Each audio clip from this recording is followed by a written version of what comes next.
Il y a toujours un petit quelque chose pour passer l'épaule. Alors que là, vous l'entendez peut-être derrière, même si vous ne le voyez pas tout de suite, les deux équipes françaises entrent en lice pour cette deuxième demi-finale de l'Europa Cup. Qui rejoindra Anderlecht en finale? Est-ce que ce sera, Mathéo, l'Olympique Lyonnais? Est-ce que ce sera l'OGC Nice? Alors écoute, je te répondrai dans 12 minutes, on va dire. Non, écoute, alors c'est un quart de finale, c'est une demi-finale alléchante, hein, deux formations qui ont des joueurs avec des caractéristiques pratiquement similaires, hein. Des joueurs très techniques, petits, véloces. J'ai en tête le numéro 8 de l'OGC Nice, Noah Ladib. Côté lyonnais, on peut bien évidemment le numéro 9, Calice Mora, qui nous a fait un vrai festival lors du quart de finale contre Lausanne Sport. On peut citer également le numéro 8, Sami Banache, Roman Job. Ouais, et bien évidemment, côté OGC Nice, le numéro 7, hein, le fameux Riley Rosada. C'est un de tes joueurs préférés, Stéphane, de ce tournoi, hein. Ouais, en tout cas, un des joueurs qui m'a le plus impressionné. Il est très à l'aise techniquement. Il est déjà doté d'une très bonne frappe du pied gauche. Il a inscrit passablement de goals dans le tournoi, effectivement, Mathéo. Donc c'est un joueur qui peut aussi se profiler pour la récompense du meilleur joueur du tournoi, même s'il ne dispute que l'Europa Cup, entre guillemets. Et l'OGC Nice qui a donné le coup d'envoi de cette rencontre avec une tentative directement sur engagement, une tentative qui finira derrière les buts défendus par le gardien lyonnais, Gebel. Ouais, un ballon donc, qui sera pour l'Olympique Lyonnais. Gebel qui tente de trouver le numéro 5, Macher. Allez, faute de la défense niçoise. On attend de voir à l'œuvre justement le numéro 9 pour l'instant. Calice Mera est remplaçant. Ouais. Et avec une frappe et la claquette, belle claquette de Müller, le portier niçois. Et c'est un très joli corner à venir pour l'OL. Ouais, première opportunité de cette deuxième demi-finale. Ah, l'arbitre s'est trompé. Nous, on était bien positionnés, Stéphane. Ah, voilà. Non, c'est bien remise en jeu pour le gardien. Ouais, nous, en tout cas, on a vu une claquette. En tout cas, ça peut repartir côté niçois avec l'accélération de Nadib, on l'a dit. Le véloce numéro 8, ah non, c'était le numéro 3, pardon. Ethan Mas, qui a tenté de trouver Riley. C'est celui qui l'avait justement lancé en profondeur, Mathéo. Déjà, vous avez pu le voir sur les images de Regframe.ch, doté d'une technique assez incroyable, Adib, qui arrive facilement à se mettre en mouvement, orienter son corps et puis lancer ses coéquipiers dans la profondeur. Ouais, c'est un plaisir de le voir jouer. Noah Ladib, c'est vraiment un talent pur. Avec maintenant un ballon pour l'OL là, qui finalement ça va partir côté niçois. Ça va aller très vite pour Rosada peut-être, non? C'est le numéro 5, Ben Frad là, qui avait marqué un très beau but contre Lausanne. Une grosse frappe, hein. Il a un très bon pied droit. Il faudra faire attention sur les coups de pied arrêtés. Ouais, effectivement, l'OGC Nice qui a inscrit beaucoup de buts sur balles arrêtées, comme tu l'as dit, des joueurs qui ont une très bonne frappe, alors que là, c'est peut-être dans le jeu qu'ils vont ouvrir le score avec Rosada qui est trouvé sur la gauche. Il va se mettre sur son pied gauche, mais c'est très bien défendu de la part lyonnais qui repart en contre-attaque avec le numéro 5 qui se positionne sur ce côté droit. Il peut armer une frappe. Et c'était Macher qui tente sa frappe, et une frappe qui file le long du poteau de Müller. Ça fait toujours 0-0 après un peu plus de 3 minutes de jeu, avec là un bon pressing des Lyonnais. Ouais, on sent qu'il y a... Alors bien évidemment il y a de la tension, mais là encore plus, c'est un derby français dans cette CSI Italia Cup avec un bon ballon pour Rosada là. Il y a Nabib qui est tout seul dans le centre, il préfère faire son action personnelle. Et Rosada, poteau, c'est une déviation. Poteau, ouais. Effectivement, ouais, tout à fait. Mais encore une fois, vous avez pu le voir, un vrai poison ce Rosada qui essaie de jouer là avec Ladib qui perd le ballon malheureusement pour lui, mais qui le récupère avec une faute. Ouais, vraiment une faute sifflée contre un joueur lyonnais. Ouais, faute commise par Macher. Ouais, Rosada, Ladib, c'est un tandem gagnant. Attention, est-ce que ça va être Ben Schraf qui va tenter? Oui, on l'a dit, il a une très grosse frappe. Oh alors là, ça des plus belles arrêts de la journée, ça. Effectivement, avec un des supporters niçois à la sono droite qui s'est désespéré de cet arrêt, tapé rageusement sur la tribune qui l'a fait trembler. Et Nice qui repart là-bas sur le côté gauche, mais c'est encore une fois intercepté par le numéro 4, Grajon des Lyonnais. Mais une nouvelle tentative pour là de nouveau. Alors qu'elle était sortie. Effectivement. Ouais, le Nice qui est quand même dangereux, hein. Là, il part avec Rosada et Ladib. Rosada toujours. Et le ballon est sorti, hein, Mathéo, effectivement. Sortie, remise en touche que va botter parce que toutes les touches sont effectuées au pied, Matteo, comme on le disait auparavant. Et Lyon qui va pouvoir repartir avec une faute peut-être, non. Le numéro 5, effectivement, garde bien le ballon. On tente là-bas de trouver le numéro 4, où il a pensé un petit moment à frapper. Finalement, il décale son coéquipier. Et Nice s'est bien regroupé et parvient à se dégager. Ouais, faute obtenue, et ça va être Bashref qui va s'en charger. On va tout de suite trouver Ladib, les deux attaquants Ladib et Rosada. Pour l'instant, il n'arrive pas à trouver la faille. Les rouges et noirs, les aiglons de l'OGC Nice. On attend de voir le côté lyonnais, l'entrée, et ils sont en train de se préparer, si je ne m'abuse, avec attention, un bon ballon pour Bashref.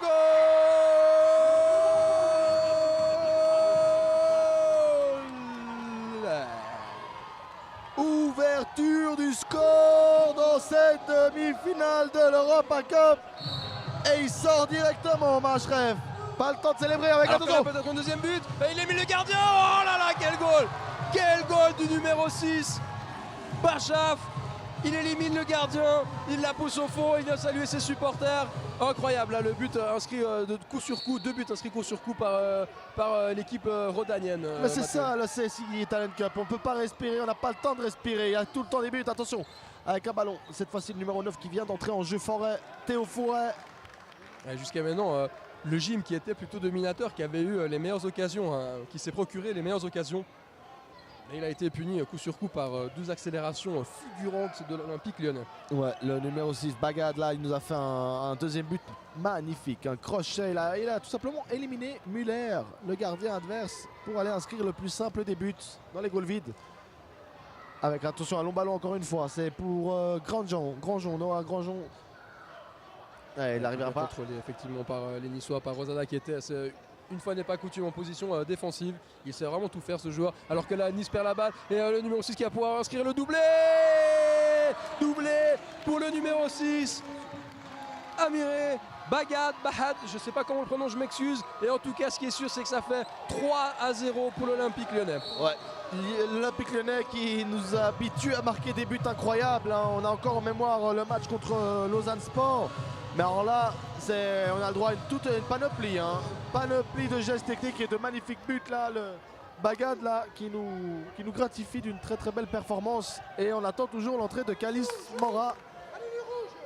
Et on entend, je ne sais pas si vous entendez, vous, chers amis internautes, mais les supporters niçois là commencent à tenir de leur voix. Faute commise. Je crois que c'est juste un Mato, effectivement. Même si le numéro 9 niçois, Théo Forêt, dit qu'il n'y est pour rien. Et c'est le numéro 2 de Lyon, Semer, qui va se charger de frapper probablement directement dans les goals. Il y a un petit pointu, on peut le dire, mais un ballon qui finit cette fois au-dessus des cages niçoises. Frappe trop enlevée, ouais, effectivement, du numéro 2, Aktan Semer. Et ça va être un ballon pour l'OGC Nice qui peut repartir avec Rosada. Elle a capté une touche. Et ballon à la précision. Là, on est en train de se précipiter côté niçois. Et ouais, excès de volonté, de fougue, ouais, exactement. Rosada. Mais c'était aussi sur, je ne sais pas si tu as vu Matteo, un très beau geste technique de nouveau. Même si les défenseurs, là, le numéro 2 lyonnais, il a réussi avec une petite roulette, comme on dit, à éliminer un joueur.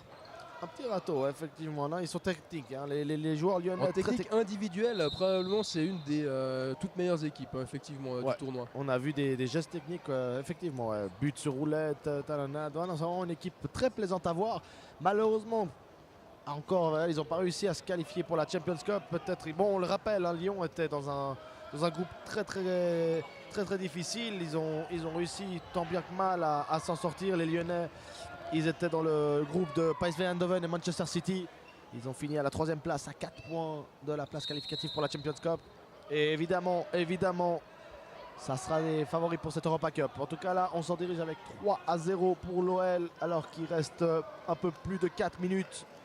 Et un coup franc que va se charger de beauté Ben Frantz, si je ne me trompe pas. Il va probablement essayer de tirer directement. Il réclame une distance et il frappe. Ouais, effectivement, peut-être qu'on aurait pu faire reculer le joueur lyonnais sur cette action. Alors que le capitaine niçois est rentré, Brignonnet. Il a tenté de jouer avec son coéquipier Fouret, mais c'est bien défendu de la part des Lyonnais. Ouh là, avec une mauvaise passe là, du gardien niçois, ça va peut-être profiter au numéro 6 du FC de Lyon. Et cette fois, le dernier rempart des Niçois parvient à se racheter et à renvoyer le tir lyonnais. Ouais, c'est incroyable, ils ont pratiquement tous le même profil.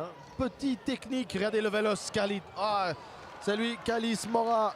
Il vient de rentrer, capitaine lyonnais. Et véritablement, ce sont des poisons. Hein. Ce sont des poisons pour les défenses adverses. Mais comme tu as bien fait de signaler, Brignonnet, le capitaine numéro 10 de l'OGC Nice, lui est tout aussi talentueux. On a sorti par contre Ladib, hein. Noah Ladib, qui est lui le numéro 8 niçois. Effectivement, alors que là justement on parlait du capitaine Brignonnet qui reçoit la balle, essaie de repiquer dans l'axe. Malheureusement son contrôle était un petit peu loin. Il va quand même pouvoir récupérer le ballon. Il joue là-bas avec son numéro 9 Fourret, mais qui ne peut pas récupérer le ballon. Au contraire, c'est Ralis avec un nouveau geste technique là assez incroyable de l'attaquant lyonnais qui parvient à ressortir proprement le ballon. On va jouer derrière avec Goebel, le dernier rempart lyonnais. On va tenter de jouer Lyon cette fois. Long, pardon, pas Lyon, mais c'est les Niçois qui récupèrent le ballon et cette fois ça ne trouvera personne et qu'une tentative de contre-attaque qui ne donnera rien.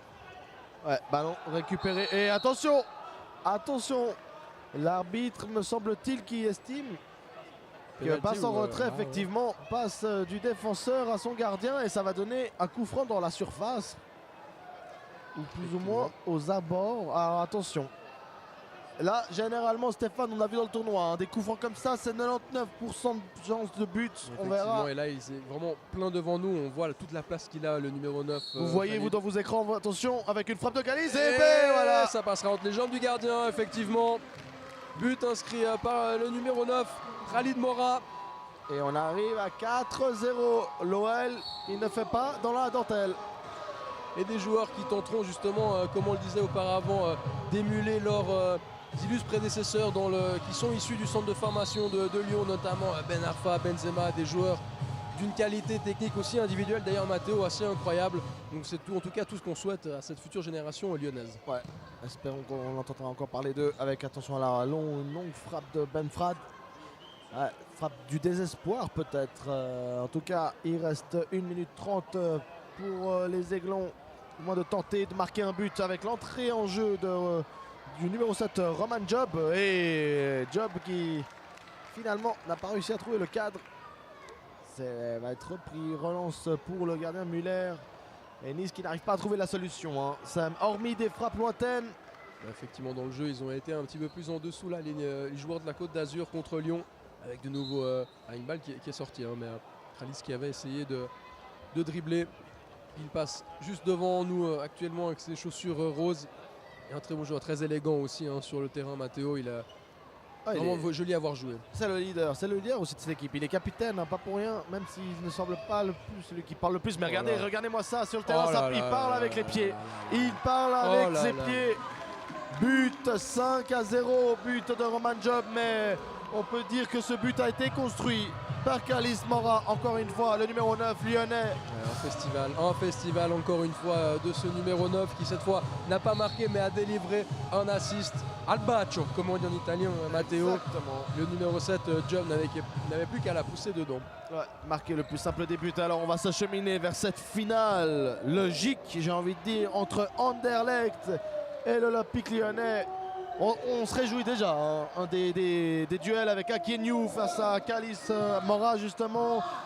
Ça va donner d'une très belle finale. Bravo à l'OGC Nice, Stéphane. Ouais, tout à fait, l'OGC Nice qui n'a pas du tout à rougir de ses prestations, qui fait un très beau tournoi. Et tu